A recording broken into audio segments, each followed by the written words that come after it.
और नाइट्रोजन में इसकी फिल करवा लेता हूँ। और ये देखिए कल करके बता रहा हूँ।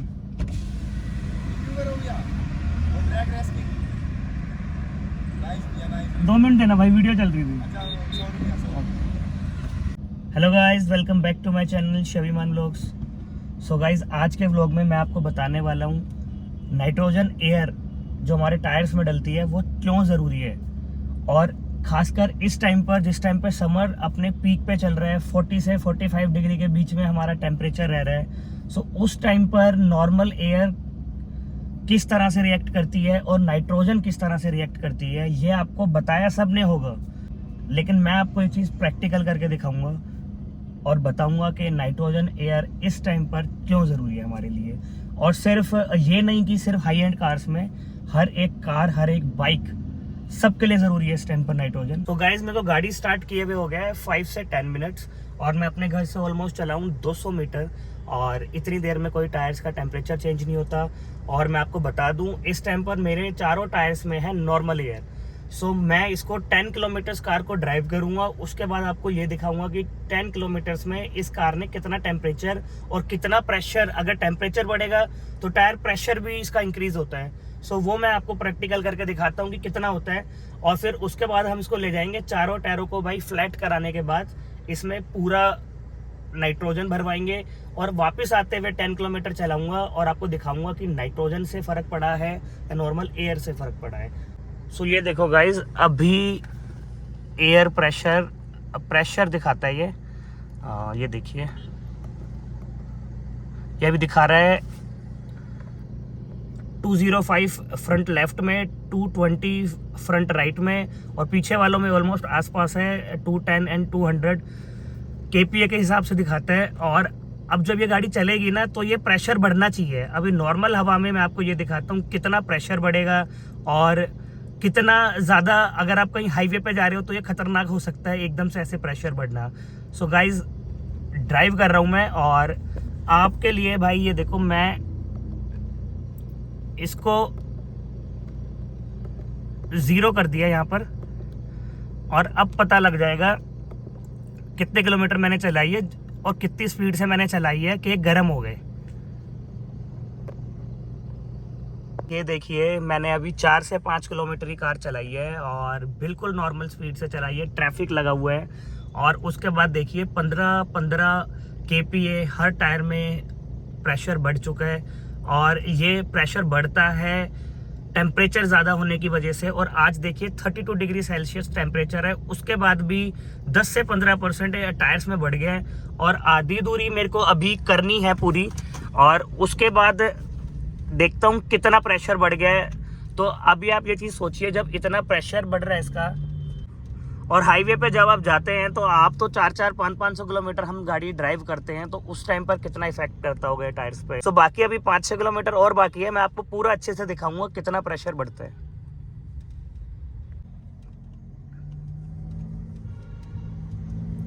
सो थोड़ा सा है ना 5 KPA और प्रेशर इसका गेन हो गया है। और ये देखो आप, और अभी मुश्किल से 1 किलोमीटर मैं वहाँ से निकला हूँ उस रेड लाइट से और इतने ट्रैफिक से निकला हूँ, इतना ज़्यादा गाड़ी चली नहीं है। आई थिंक 30 की स्पीड भी मैंने अब तक पकड़ी नहीं है। और ये देखिए, ये जी ब्लू जी चला रहे हैं एकदम आराम से गाड़ी, इनको कोई फिक्र नहीं है कि आगे से क्या आ रहा है क्या नहीं आ रहा है, इनको सिर्फ फिर इनके साइड से ऐसे निकाली जाती है। सो भाई, मतलब अभी तक तो देखो मैं नॉर्मली चला रहा हूँ और उसके बाद देख लो कैसे टेम्परेचर बढ़ रहा है। और ये नॉर्मल एयर है, नॉर्मल एयर का टेम्परेचर ऐसे ही बढ़ता है, इतना तो मैंने भी नहीं सोचा था कि बढ़ जाएगा। और आप सबको दिखाने के चक्कर में आज मेरे को भी अच्छे से पता लग रहा है कि भाई बहुत जल्दी गेन करता है ये टेम्परेचर और हमें नाइट्रोजन डलवानी चाहिए। बाकी मैं अभी आपको नाइट्रोजन भी डाल के दिखाऊंगा कि कितना गेन करेगा कितना नहीं करेगा।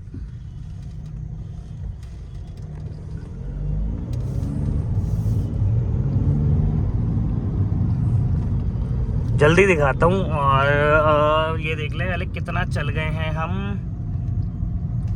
अभी चल गए हैं 7 किलोमीटर्स हम चल गए हैं। 7 किलोमीटर्स में इसने 20 KPA टेम्परेचर सब में बढ़ा लिया है और भी बढ़ाएगी अभी तो। सो ऑलमोस्ट मैंने 10 किलोमीटर्स कार ड्राइव कर ली है और 20 की मेरी स्पीड रही है नॉर्मल, मतलब उससे ज़्यादा मैं जा नहीं पाया, इतना ट्रैफिक था। और उसके बाद मैं देखता हूँ कितना गेन हुआ है टेम्परेचर मेरे टायर्स का। आप ये देखिए ऑलमोस्ट 225, जिसमें 200 थी तो 25 kPa। आप अच्छे से देख लीजिए 25 kPa नॉर्मल 20 की स्पीड पर, और टेम्परेचर भी 32 है। उसके बाद भी इतना टेम्परेचर बढ़ गया, उसकी वजह से प्रेशर बढ़ गया। और मैं आया हूँ पेट्रोल पंप पे, यहाँ पर गाड़ी अपनी रिजर्व में है तो ऑयल भी इसका टॉप अप कर लेंगे और इसका हम करा देंगे सारे के सारे टायर्स में, चारों टायर्स में नाइट्रोजन। और उसके बाद मैं सेम 10 किलोमीटर्स आपको जाते हुए दिखाऊंगा। कितना नाइट्रोजन डलवाने के बाद फर्क आता है वो आपको जाते हुए पता लग जाएगा। अभी लगवा तो दें भैया गाड़ी पूरी, अरे लगवा दो भैया, मन नहीं है शायद भैया का गाड़ी लगवाने का। सो गाइस ऑयल अपना हो गया टॉप अप और अब जा रहे हैं हम नाइट्रोजन फिल कराने। और नाइट्रोजन भी यहीं पर ही फिल होती है, ये रहा सेटअप। और गाड़ी लगा देता हूँ और नाइट्रोजन में इसकी फिल करवा लेता हूँ। और ये देखिए भाई नाइट्रोजन का है ये। डी फ्लैट कराएंगे सारे टायर्स को, उसके बाद भराएंगे। और एक बार गाड़ी बंद कर दूँ, गाड़ी बंद होनी चाहिए। और अब देख लीजिए सारे अब ये चेंज हो जाएंगे वैसे भरने के बाद। सो गाइस हमने करा लिए भैया से। कैसे हो भैया? ये देखो मैं आगे वाले टायर्स में कराता हूँ 260 kPa, पीछे वाले में कराता हूँ 245, क्योंकि कंपनी ही कहती है कि आगे वाले में 15 kPa ज़्यादा रखनी चाहिए। और अगर आप इसको नॉर्मल अपनी लैंग्वेज में कहोगे तो ये आगे 38 है, पीछे 36 है। सो आपको मैं फ़र्क दिखाता हूँ 10 किलोमीटर वापस जाकर कि ये वाला में कितना टेम्परेचर में चेंज आएगा। और सेम और आउटसाइड टेम्परेचर भी सेम है। थैंक यू भैया। Welcome sir. ठीक है, ये रखिए भैया आप। Thank you. ओके भैया।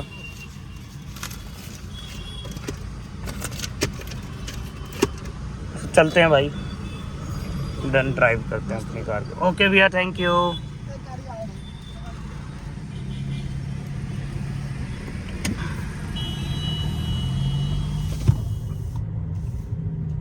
एक बार इसको ना अलाइन भी कर लेता हूँ, सेट कर लेता हूँ, रीसेट। ये देखिए ऐसे होती है 260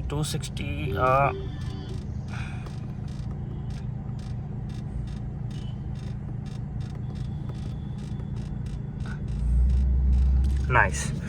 सो गाइस देखो चलते हैं अब, और अब आपको पता लग जाएगा कि भाई कितना फ़र्क आ रहा है कितना फ़र्क नहीं आ रहा है। सीट बेल्ट लगा लूँ भाई वरना चालान कट जाएगा। और दिल्ली में तो भाई हरियाणा नंबर कार को देखते ही लपेटते हैं, तो उसी टाइम पर हाथ दे देंगे। एकदम अलग ही स्टीयरिंग फील हो रहा है जब आगे वाले दोनों टायर्स में बराबर प्रेशर हो। और आप भी जब भी चेक कराते हैं अपने एयर प्रेशर तो आपको भी फ़र्क पता ही लगता होगा। और गर्मियों में जो आपके टायर प्रेशर है वो कम भी हो जाता है, वो बढ़ भी जाता है। लेकिन अब देखते हैं कि ये नाइट्रोजन डलवाने के बाद मुझे अभी कितना फ़र्क पड़ेगा। और करेक्ट 10 किलोमीटर्स ही मेरा वापस जाना है, पता लग जाएगा इस 10 किलोमीटर्स में कितना इसका टेम्परेचर बढ़ा है। सो गाइस देखिए 6-7 किलोमीटर चलाने के बाद भी, जहाँ पर 4 किलोमीटर पर ही नॉर्मल एयर ने अपना टेम्परेचर बदल दिया था, यहाँ पर वैसा का वैसा ही टेम्परेचर है जितना मैंने डलवाया था। 260 आगे था, 240 या 245 पीछे था, जबकि कमी हो गया है। इसका मतलब बाहर के टेम्परेचर से टायर्स का जो प्रेशर है वो नहीं बढ़ रहा है, वो गर्म नहीं हो रहा है, और ये एक अच्छी बात है। बाकी अभी 3-4 किलोमीटर और बचे हैं, उसमें भी पता लग जाएगा कि इनका टेम्परेचर बढ़ेगा या नहीं बढ़ेगा। सो आपको छोटा मोटा तो क्लियर हो ही गया होगा कि क्यों हमारे टायर्स के लिए नाइट्रोजन ज़रूरी है, क्या वो काम करती है। सो बाकी मैं आपको अभी दिखा ही रहा हूँ, और वीडियो कंक्लूड करने से पहले मैं आपको बता भी दूंगा पूरा कि कितना बड़ा है कितना नहीं बड़ा है। मैं आ गया हूँ वापस अपने एरिया में, और ऑलमोस्ट मेरी कार 14 किलोमीटर्स मतलब आते हुए ज़्यादा चली है क्योंकि मैंने दूसरा कट ले लिया था 14 किलोमीटर्स। और देखते हैं अब कितना टेम्परेचर है आते हुए। टायर्स का प्रेशर एंड टेम्परेचर चेक करते हैं। ये देखिए एक टायर में थोड़ी सी बड़ी है 5 kPa बढ़ा है और एक टायर में यहाँ पर कम हुआ है। सो इतना तो 5 तो ऊपर नीचे चलता रहता है क्योंकि इसके अंदर अभी नाइट्रोजन मैंने फिल ही कराई है और इसको टाइम लगता है थोड़ा एडजस्ट होने में, बाकी बराबर हो जाते हैं। सो गाइज़ मेरा ये कहना है कि जब नॉर्मल आप दिल्ली में जब मेरा 25 से 30 kPa मतलब ऑलमोस्ट आप समझिए 2 से 3 ज़्यादा टेम्परेचर हो गया था। 10 किलोमीटर्स मैंने ड्राइव किया था, नॉर्मल ड्राइव 20 से ऊपर स्पीड नहीं गई। तो जब हम हाईवे पे 400-500 किलोमीटर चलाते हैं नॉर्मल हवा पे, नॉर्मल जो एयर होती है उस पर, तो कितना फ़र्क पड़ता होगा हाईवे पे, कितनी ज़्यादा। मतलब मैं तो कह रहा हूँ कि ऑलमोस्ट मैंने 70 से 80 kPa तक अपना बढ़ते हुए देखा है। मतलब 4 से 5 डिजिट्स आप समझें, जो नॉर्मल हम हवा फिल कराते हैं उसको मैंने बढ़ते हुए देखा है और कितना ज़्यादा इफेक्ट पड़ता होगा। और काफ़ी जगहों पर जब हम सीमेंटेड रोड पे या फिर गर्मी में 45 डिग्री पे हम गाड़ी भगा रहे होते हैं, चला रहे होते हैं, तो 100 की स्पीड पे भी हमारे टायर्स बस्ट हो जाते हैं, नया टायर बस्ट हो जाता है। उसका सबसे बड़ा रीज़न होता है आपका टायर प्रेशर का टेम्परेचर बढ़ जाता है। इसकी वजह से उसका प्रेशर भी बढ़ जाता है और टायर्स बस्ट हो जाते हैं। सो नाइट्रोजन एयर बेसिकली काम क्या करती है? एक्चुअली नाइट्रोजन एयर बनती है एक लिक्विड और एयर के कंबशन से, उनके मिक्सचर से। वो आपके टायर के अंदर जाकर उसको टेम्परेचर को इतना ठंडा रखती है और आप कितना ही लंबा कार ड्राइव करें, कितना ही लंबा जाएं, किसी भी स्पीड में रखें, वो आपके टायर को अंदर से ठंडा रखेगी। और टायर ठंडा रहेगा तो उसके फटने के चांसेस 99% कम हो जाएंगे। टायर को एक नई लाइफ मिलेगी। इवन ये आपके लिए एक लाइफ सेविंग मोमेंट हो सकता है। आप भी किसी की जान बचा सकते हैं, किसी की जान बच सकती है एक छोटी सी चीज़ से। अगर आप फ्री की एयर के चक्कर में ना जाकर 15-20 रुपये खर्च कर नाइट्रोजन एयर अपने टायर्स में भरवाते हैं तो आपको ये बहुत फ़ायदा देगी। सो गाइज़ ये आज की वीडियो जो मैंने बनाई थी, ये आपको इसका एक प्रैक्टिकल फैक्ट दिखाने के लिए बनाई थी कि हाँ फ़र्क पड़ता है। लोग जो कहते हैं कि कोई फ़र्क नहीं पड़ता नॉर्मल और नाइट्रोजन में, तो मैं बताता हूँ भाई ज़मीन आसमान का फ़र्क है, आपके सामने फ़र्क है। और मैंने तो 20 की स्पीड पे आपको फ़र्क दिखाया है, तो आप सोचिए जब 100-150 पे गाड़ियाँ चलती हैं तो कितना फ़र्क होगा। सो गाइज़ आज की वीडियो अच्छी लगी हो तो लाइक शेयर सब्सक्राइब। कल फिर मिलते हैं एक नई कार के रिव्यू के साथ, एक नई ड्रैग रेस के साथ और एक नए डेली व्लॉग के साथ। तब तक के लिए टाटा बाय बाय।